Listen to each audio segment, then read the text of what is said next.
Yun o, madilim na. Yun. Okay, so, ang sakto. Patasan natin yung mga gagawin natin.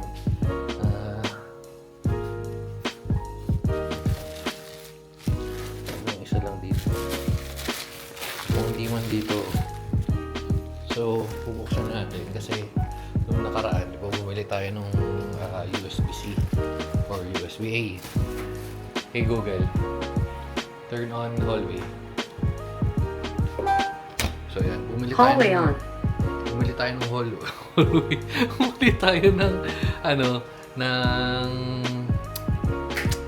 ng ito, yung ganyan, ito, ganyan. Pero dahil nga nakabili tayo ng ng charger, kasi nisira yung charger natin. Sa nakarang video, nabanggit ko naman yung isang brand. So bumili tayo ng feeling ko ito. Pag hindi, yung isa malamang. Okay. So, bumili tayo ng Type-C. Kasi, tatlo dapat to. Una dapat bibiliin ko isa lang. Yung binili natin isa lang, parang 150 siya. Tapos, nag-try ako ng Mag-Plus. Kaso na-check out na siya. Mag-Plus, parang naging 120 something. So, bumili na tayo tatlo kasi papalitan na lang siguro natin kung Type-C or reserve na lang natin. Tapos, testing ko rin kung gagana doon sa router tsaka doon sa ito. Kasi di ba tatlo yan? Yung tatlong modem, yung sa VPN natin, yung sa mesh. Sa testing natin. Oops. Okay pala yung binagay. Testing natin ngayon kung gagana. Eh, kung hindi, hindi gumana. Ang taas masyado, wait lang. Yan. Wala lang tayo ng ready clothing dito, pero okay. May tatlong or may iba pa akong nakitang ganito, pero kasi hindi ko sure kung gagana. Nakalagay doon may switcher, pero yung binibili ko dapat yung bala kong tignan o yung i-check out wait.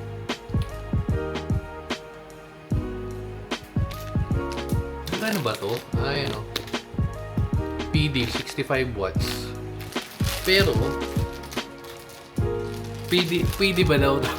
PD ba to? PD ba to sa mga Ayan o. PD ba to? Tingnan natin. 65 watts? Ito yung chinek out ko kasi papakita ko sa inyo para malinaw pa sa sikat ng araw, di ba? Eh, ito yung Ayan. Punta tayo sa live view.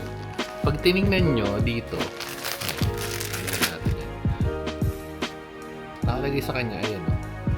Ito yun ito yung chinek out. Kasi ayun o, 140, 142 na nga lang. So, nakalagay dyan is 9 volts, 12 volts, 15 volts, 20 volts, optional. Ang iniisip ko, may toggle siya katulad nung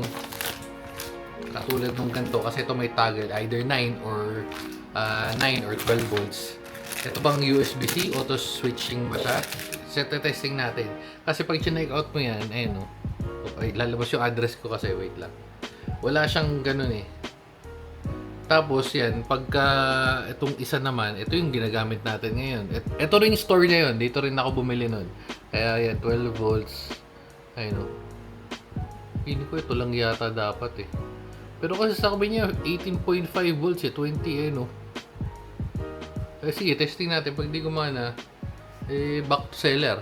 Kasi nakalagay naman dun, di ba? May 9, 12, 15, 18. So, kulang tayo po. Wait lang.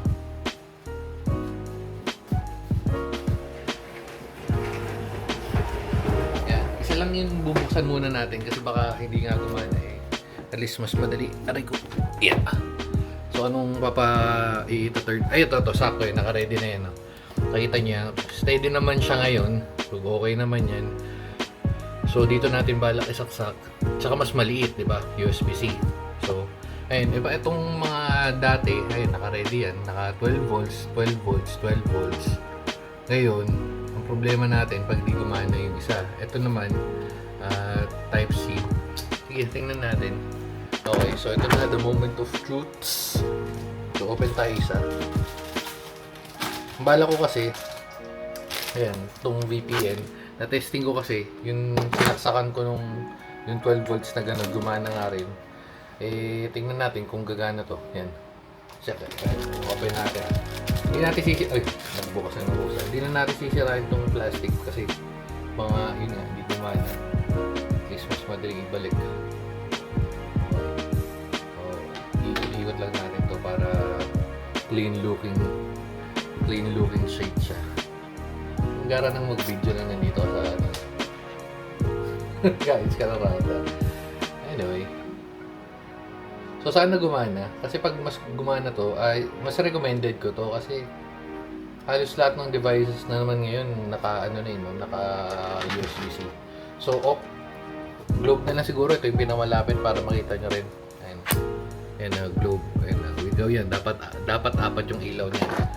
Pero yung globe yung pinakamabilis natin. Pero sige, okay lang. So, saksak muna natin to. USB-C. Okay. So, tanggalin natin to ngayon. Yung nakakarga ngayon. Kung delikado ako sa pwesto ng camera. Sige, okay lang.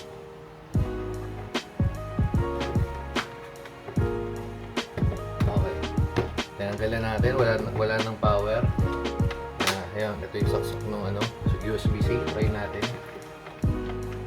Sana gumana. Shit, gumagana. Well, di pa sure. Isa pa lang ilaw eh. Kasi alam ko ganyan yung nangyayari doon sa isang Pero hindi, mukhang gumagana. Oh shit. Pag okay, clean looking yan, no? Sige, try natin. Ayan, nag-load. Mas maganda nga kasi yan, at least ito, tapos ayan, nakikita nyo to, meron pa tayong dalawang ganyan. Wait. Dalawa. Ito yung sa Dico, yung sa mesh natin sa Wi-Fi. Ito naman para sa VPN. So, papalitan din, tatanggalin na rin natin yan. So, lalabas, isa na lang yan. So, 4 nakasaksak, pero 100 watts naman to. Rokoren lang, no? Rokoren lang sa kalam, baka naman. Okay, so ngayon 3 na ilaw. Hinihintay na lang natin yung internet kung mag-on. Pero feeling ko gagana. Kasi nag-ilaw na siya. So, yung LAN 4 naka-ilaw na. Yung internet na lang. Waitings lang tayo sa internet. Tingnan natin kung papasok. Anyway, kung hindi umano, at least mayroon tayong reserva. Kaso wala, hindi umiilaw. Wala pa. Walang ilaw. Pero meron to. May power. Ayan! Nice one! Nice one! Okay, so gumana.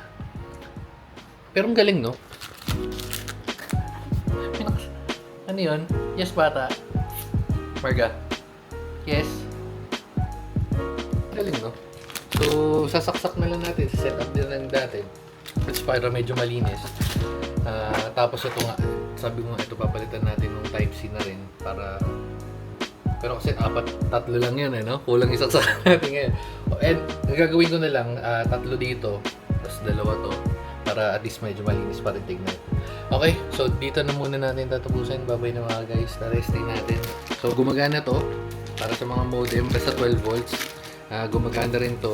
Lagi ko na yung link, pero nandiyan din naman yun sa nakaraan. Gumagana yung parehas. Lalo yun sa gumagamit ng Globe, PLDT, halos pare-parehas naman yan. Okay, bye-bye na mga guys. Set up ko na ito. Babu. Tapusin ko pagka-set up ko, pakita ko sa inyo. Babu.